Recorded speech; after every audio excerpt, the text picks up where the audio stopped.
So I was browsing YouTube the other day and I noticed that there are a ton of YouTube female athletes who vlog in the areas of high rocks, hybrid athletes, Gymshark strength athletes, bodybuilding, different sports like that. But I've yet to see any big names in the powerlifting niche. And so I thought I would probably fill that niche and maybe bring awareness to the powerlifting sport, especially for females, also because I am a strength coach and my specific niche is coaching women in person and online, general strength training, not bodybuilding. I don't do athletic sports like that.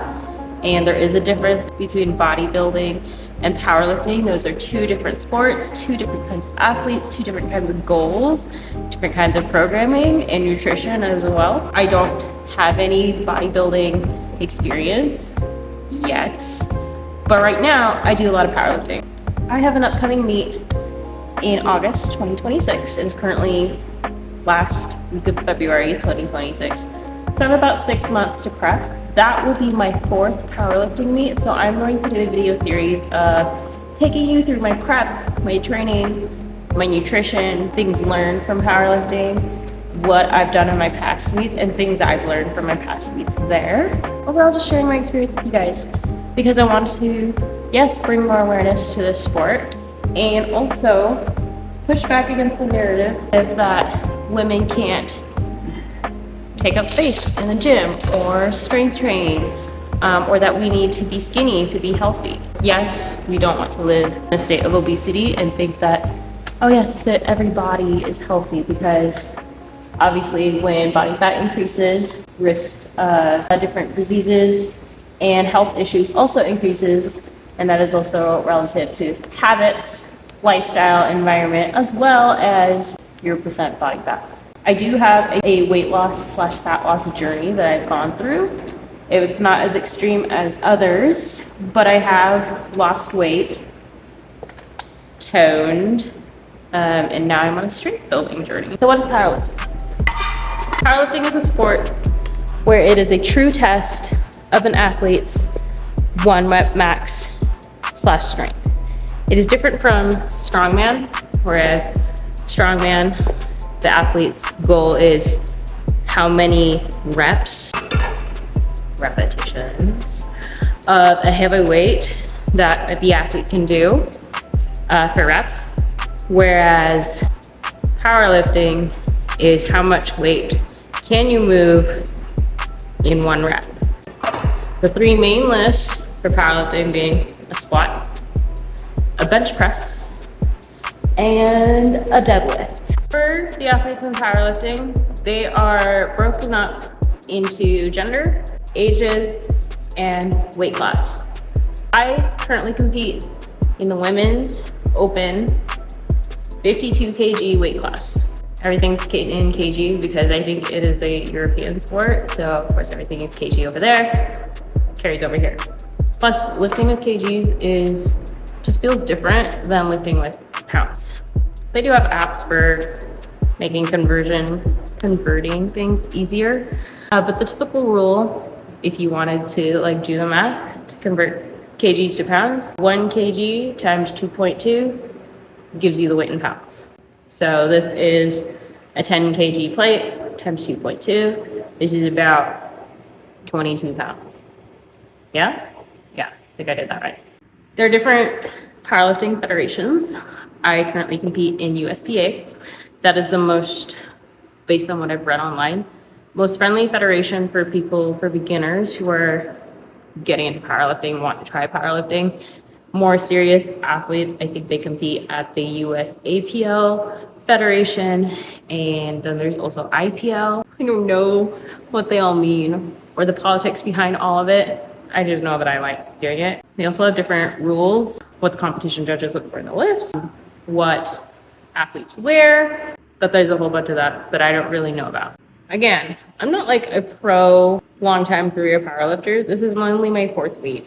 I wouldn't even coach my own powerlifting athletes until I've been powerlifting maybe at least 6 or 7 meets in. All right, I'm gonna kind of go walk you guys through my first, second, and third powerlifting meets. I had friends, gym friends, who were powerlifting. When I first got into strength training, I was trying to max out my deadlifts because I learned that I really enjoyed deadlifting and I liked learning how much weight I could pull. And I didn't realize that powerlifting is legit the sport to move as much weight as possible with one rep. And I joined a new gym that was right across the road from me because I was getting my personal training started at the time and I wanted experience with personal training and training people in person. And the owner of the gym, his like most recent sport that he had been taking part in was powerlifting. So that was like his thing.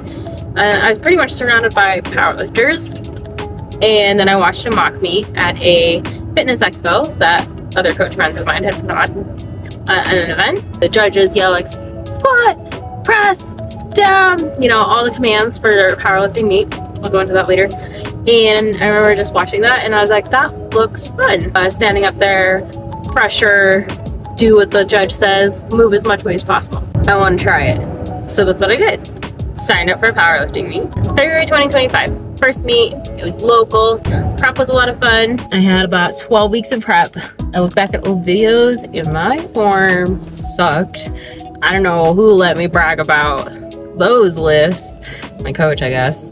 I had to learn how to deadlift properly because my very poor deadlift form was wreaking havoc on my hip flexors. That alone could be part of a different video. But it was my first meet and I was kind of doing online coaching, so I didn't get a lot of like in-person experience with my coach other than the few times I ran into him. I knew what weight class I wanted to compete at. Bear in mind, I'm a short person. I'm 5 foot tall. So my weight means nothing in relation to you. You are probably taller than me. Do not feel the need to weigh the same as me.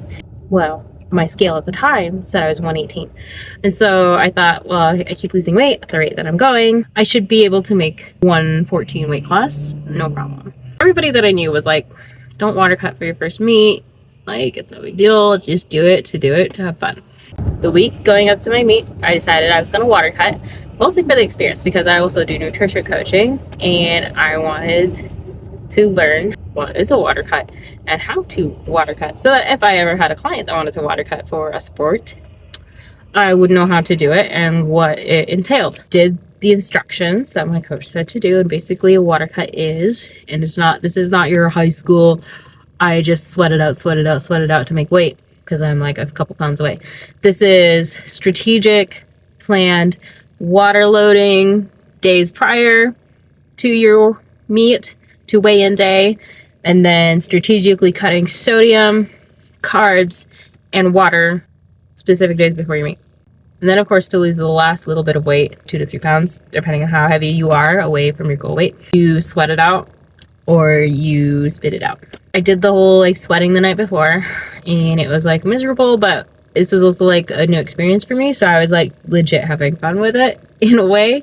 I was torturing myself and having fun torturing myself because of the experience. Like that's just how my brain works. Weigh-in day, they were like, you're 118, which meant I had like 4 more pounds left to lose.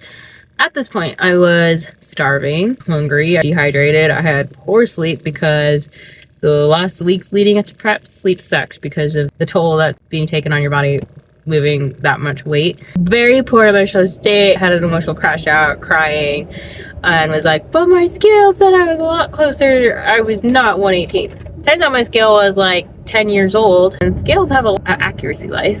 Being only like so accurate the first year, maybe 18 months, maybe less than that. So I bought a brand new scale. There's a huge difference in that. Going back to that, my first meet, I competed at the higher weight class. The water cut left me a little traumatized. So I had a second meet to do.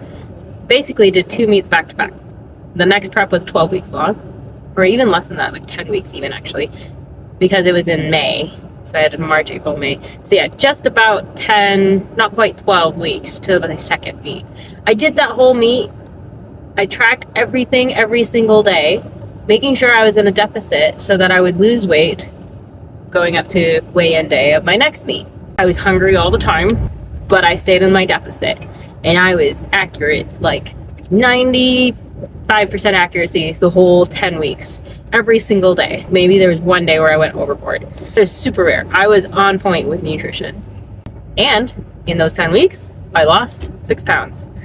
I still made strength, because you can still build strength even though you're in a deficit. It might not be as much strength as you could be building as if you were in maintenance calories or surplus calories.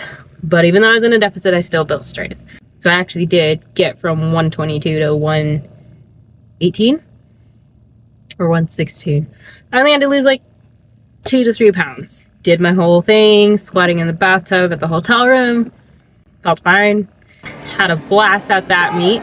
Took the bench state record for USPA 52 kg women's class open, and took a break after that. The whole summer I took a break, did my own thing, did my own programming, basically went back to working out for fun again. Leaned out again, because I don't know if you've ever seen powerlifters, but there are some powerlifters that look, you know, pretty strong, pretty fit, and then there's some powerlifters that look pretty average, and then there's some people that you would look at that person and you'd be able to be like, I did not expect you to be a powerlifter.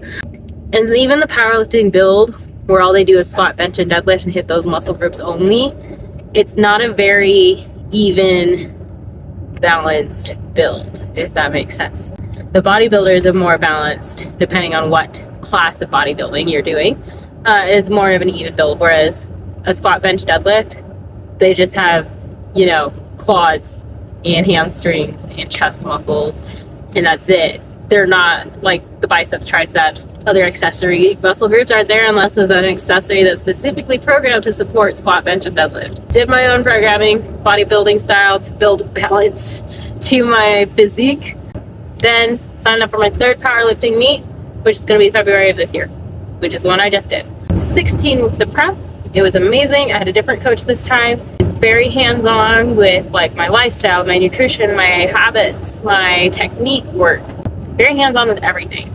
And I would send him videos, so how the online coaching works with him, and I saw him in person too. He was a friend, he's a local guy. So I'd see him in person, but I did the online training, and I would always film my top sets, which is like the last working set of your rep scheme when you're working out.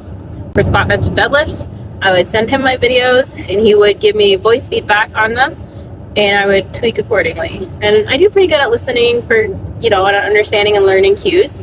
And doing so, I changed up my bench technique completely and actually added like at least 20 pounds to my bench press, when before then it took me a whole year just to add 5 pounds. So technique blew bench out of the water.